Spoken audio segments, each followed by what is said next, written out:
wabarakatuh. Alhamdulillah, salatu wassalamu ala rasulillah wa ala alihi wa sahbihi wa wala. La hawla wa la quwata illa billah. Allahumma alimna ma yanfa'una wa fa'na ma 'allamtana wa zidna ilman ya rabbal alamin.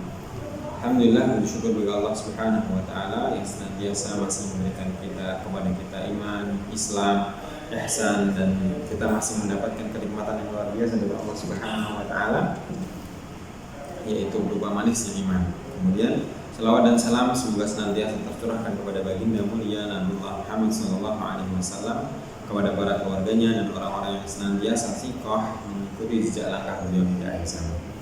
Ya, alhamdulillah teman-teman yang dirahmati oleh Allah Subhanahu wa taala, kita berjumpa kembali.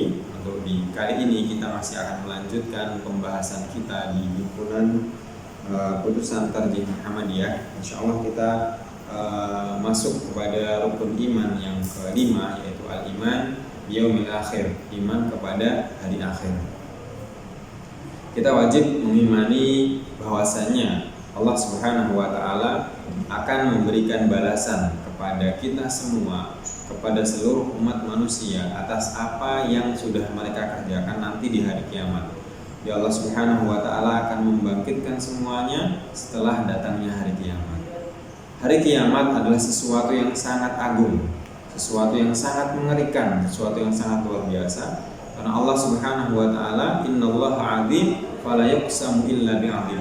Allah itu Maha Agung dan Allah tidak akan bersumpah kecuali dengan sesuatu yang agung, yang luar biasa, yang dahsyat. Allah Subhanahu wa taala banyak sekali bersumpah di dalam Al-Qur'an. Tentang hari kiamat, Al-Qari'ah, kemudian tentang la uqsimu biyaumil qiyamah. Allah Subhanahu wa taala bersumpah dengan hari kiamat karena agungnya hari kiamat tersebut. Nah, kita harus dan wajib untuk mengimani tentang hari kiamat tersebut. Hari kiamat pasti dan akan datang. Nah, para ulama membagi al-qiyamah menjadi dua, qiyamatus sughra, qiyamatul kubra. Ada kiamat sughra, kiamat kecil. Apa itu kiamat sughra? Kiamat sughra adalah idza kharajar ruh minal jasad, ketika ruh ini, ketika ruh yang ada dalam diri kita itu keluar dari jasad kita, itu adalah kiamat sughra. Kenapa? Karena sudah tertutup pintu-pintu kebaikan yang akan kita lakukan. Jadi semua pintu kebaikan tertutup, jadi kita tidak bisa beribadah kepada Allah Subhanahu wa taala lagi. Kita hanya akan mempertanggungjawabkan atas apa yang sudah kita lakukan selama kita di dunia. Maka di sini disebut sebagai qiyamatus sughra. Nah, kemudian nanti Allah ada juga yang kedua adalah kiamat kubra. Kiamat kubra, kiamat yang sangat besar, di mana kiamat ini tidak akan terjadi. Nah, kiamat ini tidak akan terjadi kecuali sudah datang tanda-tandanya. Wa yas'alunaka 'anis saa'ati ayyana mursaha qul innama 'ilmuha 'inda rabbi la yujalliha liwaqtiha illa hu. Jadi ketika seseorang bertanya di dalam ayat disampaikan bertanya kapan terjadinya hari kiamat, la yujalliha liwaqtiha illa hu, tidak ada yang tahu waktu kapan terjadinya kecuali Allah Subhanahu wa taala. Bahkan sampai Rasulullah SAW ketika ditanya mata sa'ah, kapan terjadinya hari kiamat, Rasulullah menjawab tidak tahu. Akan tapi Rasulullah SAW di dalam sebuah sabdanya beliau mengatakan, innaha lan taquma hatta tarawna qablaha asyrata ayatin. Jadi hari kiamat itu tidak akan pernah terjadi sebelum kalian menemui 10 tanda-tanda besar. Dan 10 tanda-tanda besar hari kiamat tersebut. Jadi kita tidak akan menemui hari kiamat kecuali 10 tanda-tanda besar ini terjadi.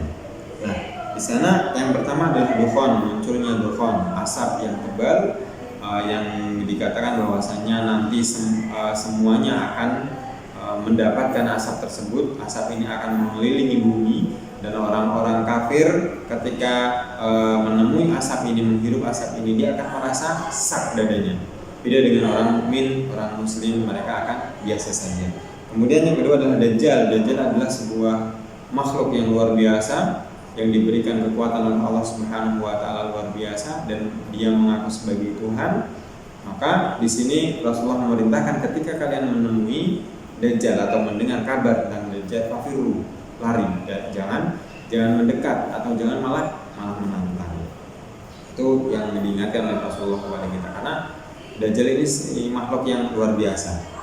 Kemudian dabbah, ada hewan melata, hewan melata. Kemudian ada tulu asyamsi min maghribiha, munculnya atau terbitnya matahari dari barat. Kemudian nuzul Isa bin Maryam, turunnya Isa bin Maryam, turunnya Nabi Isa alaihissalam. Kemudian munculnya Ya'juj dan Ma'juj. Kemudian salah satu khusyufin, ada gempa yang sangat dahsyat. Kalau mudahnya, kalau dalam bahasa Jawa disebut ambles ya. Jadi ambles kayak tenggelam. Tapi tenggelamnya ini bukan cuma satu kampung, dua kampung, tidak, tapi banyak sekali, hampir bisa luas ya. Bisa mungkin satu kabupaten, bahkan satu provinsi. Nah, di situ ada khusyufun bil masyriq wa khusyufun bil maghrib, nanti akan ada tenggelamnya atau ambles ya, itu dari timur. Kemudian ada khusyufun bil maghrib, tenggelam atau ambles di maghrib, di barat. Kemudian khusyufun fi jaziratil Arab. Nah, nanti kemudian yang ketiga adalah ada ambles atau gempa yang luar biasa terjadi di Jazirah Arab. Kemudian narun takhruju min Yaman, nanti akan ada api yang muncul dari Yaman yang akan menggiring manusia menuju mahsyarnya. Nah, akan tapi untuk susunan mana dulu yang akan muncul, apakah Dajjal dulu, apakah Dabbah dulu, di sini para ulama berbeda pendapat. Ya, bahkan ada yang mengatakan Imam Mahdi itu ada termasuk dari 10 tanda-tanda besar. Nah, tapi di dalam hadis ini dia tidak disebutkan bahwasanya Imam Mahdi termasuk tanda-tanda besar, karena Imam Mahdi itu munculnya adalah sebelum adanya Dajjal ya, dan kaum muslimin masih dalam keadaan baik-baik saja ketika itu. Kemudian turun Imam Mahdi, setelah turun Imam Mahdi muncullah Dajjal, kemudian turunlah Nabi Isa alaihissalam yang akan membunuh Dajjal. Kemudian setelah itu muncul Ya'juj dan Ma'juj dan seterusnya. Nah, ketika 10 tanda-tanda ini sudah muncul, kata Rasulullah, baru kiamat itu akan terjadi.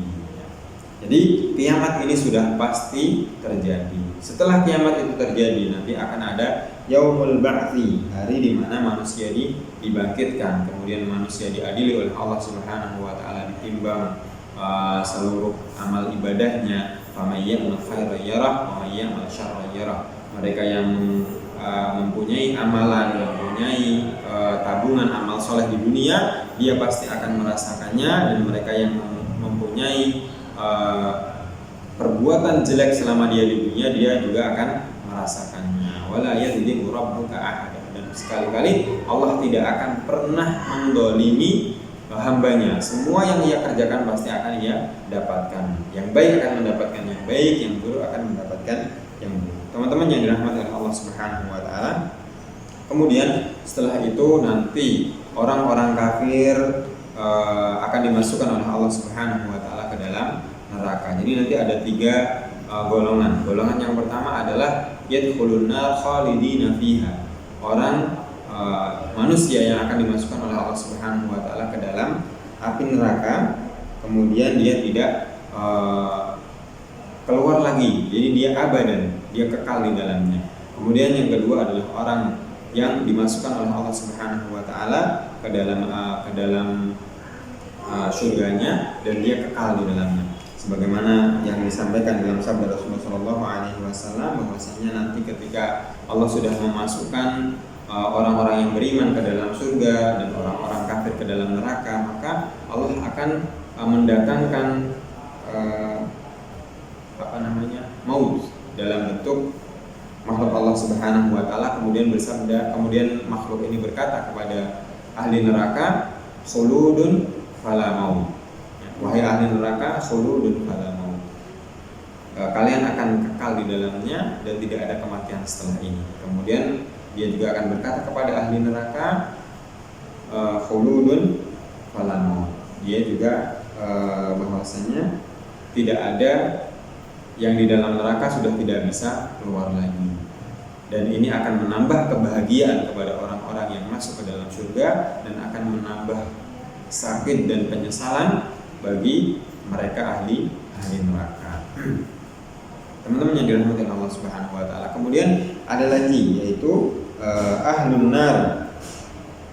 Bahwasanya Allah Subhanahu wa taala fa idza dakhala ahlul jannah wa ahlun nar yaqulu, ketika sudah masuk masing-masing ahli surga masuk di surga, ahli neraka masuk di neraka, kemudian Allah Subhanahu wa taala berfirman, "Man kana fi qalbihi mithqalu habatin min khardalin min iman fa akhrijuhu fa yakhrujuna." Maka Allah berfirman, barang siapa saja yang mendapati yang didapatkan di dalam hatinya mithqala dzarrah, sekecil biji zarah iman kepada Allah Subhanahu wa taala, dia akan diangkat dari neraka dan akan dimasukkan ke dalam surga Allah Subhanahu wa taala. Jadi nanti ada 3 kategori manusia yang khuludun finnar, manusia yang kekal di dalam neraka, mereka adalah orang-orang kafir yang tidak mau beriman kepada Allah. Kemudian khuludun fil jannah, yang kedua adalah yang senantiasa kekal di dalam surga Allah Subhanahu wa taala. Ini adalah al-mu'minun as-shadiqun, orang-orang mukmin yang benar-benar iman kepada Allah Subhanahu wa taala. Kemudian satu lagi bahwasanya orang mukmin fajir, mukmin asum, mukmin yang dia bermaksiat selama dia di dunia, dia akan dibersihkan oleh Allah Subhanahu wa taala di neraka, kemudian akan diangkat dan dimasukkan ke dalam surga-Nya. Nah, ini yang harus kita imani. Kita tahu tidak tahu tentang hal yang gaib, kita harus mengimani semua yang Allah Subhanahu wa taala kabarkan melalui Al-Qur'an ataupun melalui hadis Nabi Muhammad sallallahu alaihi wasallam tentang hari kiamat. Itu semuanya harus kita imani dan itu wajib untuk kita imani. Allah taala alim bisawab. Billahi taufiq wal hidayah. Assalamualaikum warahmatullahi wabarakatuh.